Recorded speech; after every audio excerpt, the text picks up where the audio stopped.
So in my quest to find the best melodic devices for the solos of my students, I've not run across only about triads, which without a doubt, triad, is a very useful melodic structure. But I've found that sometimes it's better and more efficient to skip one note and just play two notes of the triads. And I found this method when I was living in Austin, Texas. I was touring with a soul singer named Nakia. He became one of my dear friends, and he actually was on The Voice, and he's just a stunning guy and stunning singer. We toured all over the country, played festivals, and just lived the road adventure. And there was a thing, because Nakia's style was very soul-based, and his thing was just like, he constantly would tell me like, hey, Ulrich, can you do the Steve Cropper thing? And, first I didn't even know what he was talking about. I kind of knew who Steve Cropper was, but, what he meant was that sweet, soulful vibe of playing sixths. Like this song.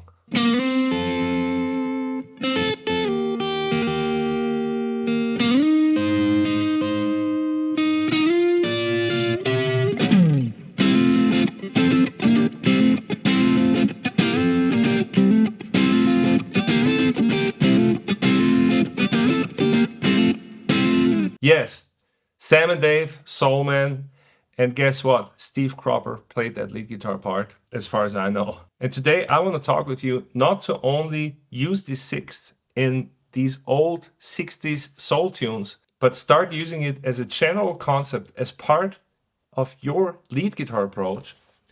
I call this the layered lead guitar approach, and I wrote a whole ebook about it. It's right in here.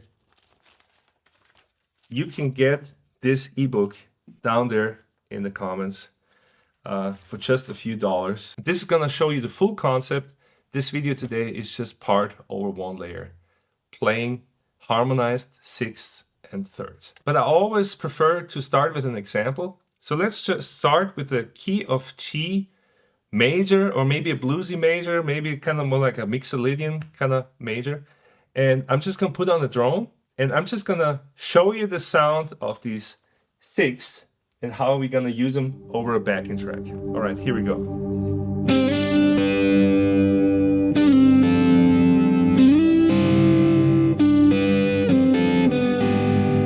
So this is the first shape here. Then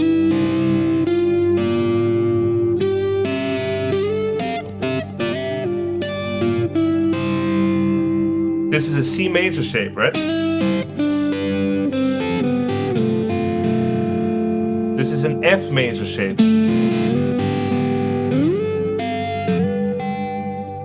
If you watch some of my other lessons, then compare this to the triad pair knowledge.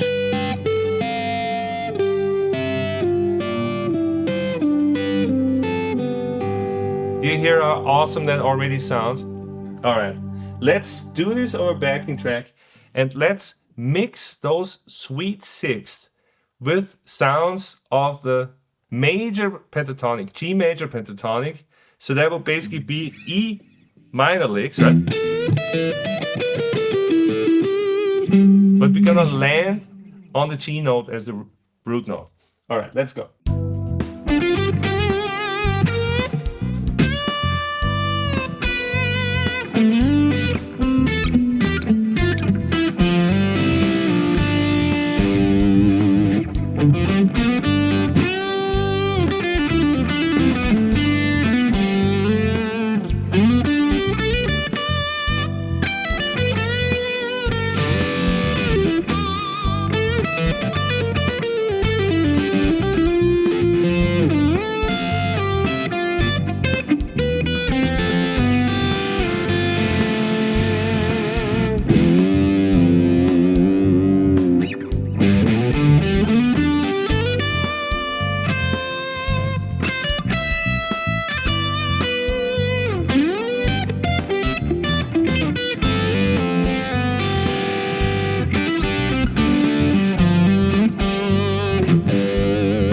It's awesome, right? Yes. So it really, really works well. As you saw, that I was mainly playing the sixth horizontally to just make it easier for you to see. And you can also start just with this sequence.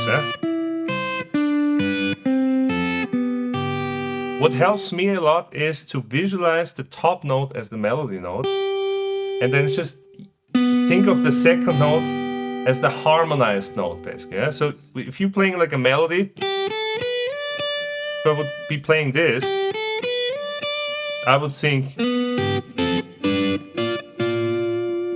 and harmonize it like this in sixth. All right, so one other important thing, because the nitty-gritty is always in the details, picking those sixths can be a little bit tricky because you constantly have to skip a string. It's totally possible, but there is another way to do it, and that is hybrid picking. If you noticed, then I hybrid pick most of those sixths. I use my middle finger to pick the higher note.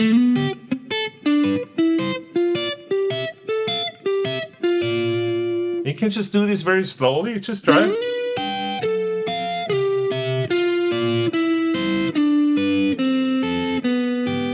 Just try to use your middle finger and pick that high note there. Yeah?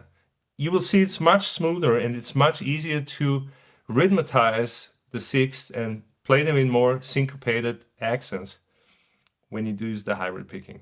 All right, so this works fantastically, right?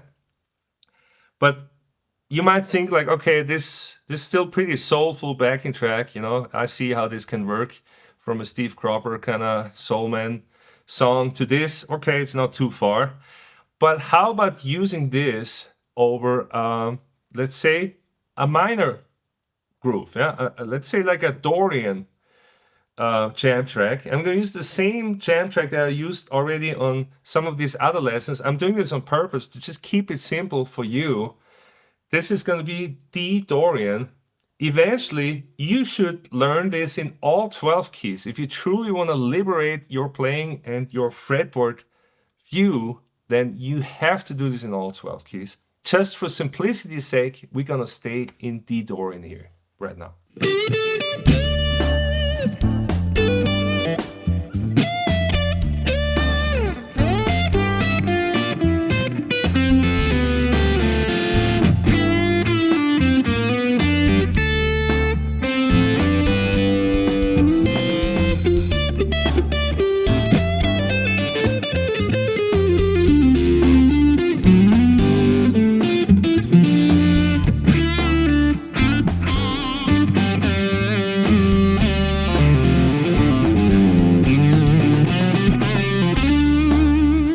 All right, yeah, what do you think? I mean, I'm keeping this simple and very transparent so you can really hear the stuff, but I think it works really well, right? All right, so last but not least, we can also use thirds. You don't want to overwhelm yourself. Learn one thing at a time. I mean, we're talking here about 7 layers in total, and this is one layer. So you want to spend just 1, 2, 3 weeks on just this layer and really absorb it and put it into your playing. That's my advice. But for the thirds, you know, we start here. Let's start right here with this kind of bluesy lick that you might already know in D, and then we're going to just harmonize.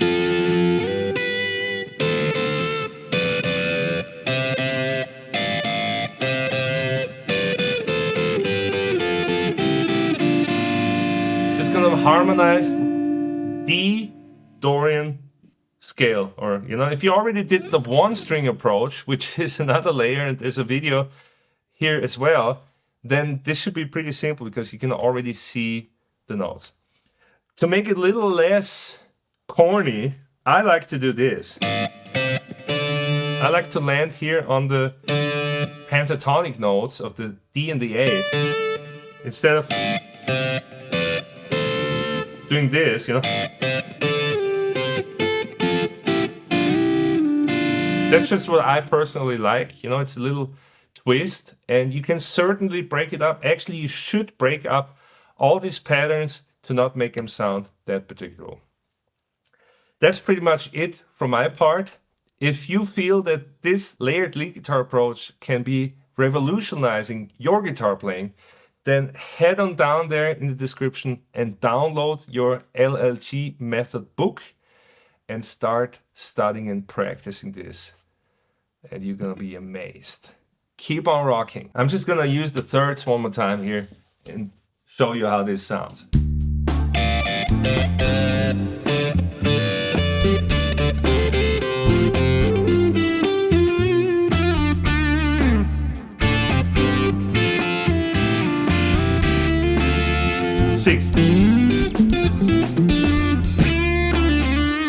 Pentatonics.